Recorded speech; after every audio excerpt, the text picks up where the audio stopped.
அடுத்த போப் எப்படி தேர்ந்தெடுக்கப்படுவார் என்று தெரியுமா? போப் பிரான்சிஸின் இறுதிச் சடங்கு முடிந்து 2 தொடக்கம் 3 வாரங்களுக்கு பிறகு புதிய போப்பை தேர்வு செய்யும் ரகசிய செயல்முறை தொடங்கும்.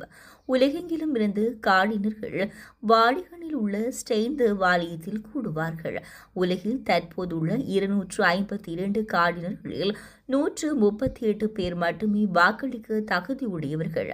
80 வயதுக்கு மேல் உள்ளவர்களால் வாக்களிக்க முடியாது. மூடப்பட்ட அறையில் நடைபெறும் ரகசிய வாக்கெடுப்பில் 138 கார்டினர்கள் ஒவ்வொருவரும் தனித்தனியாக வாக்களிப்பார்கள். ஒவ்வொரு நாளும் 4 முறை வாக்கெடுப்பு நடைபெறும். இதில் பெரும்பான்மையாக 2 பங்கு வாக்குகள் பெற வேண்டும். இந்த நடைமுறை சில நாட்கள் கூட தொடரலாம். ஒவ்வொரு வாக்கெடுப்பின் முடிவிலும் வாக்குச்சீட்டுகள் எரிக்கப்படும்.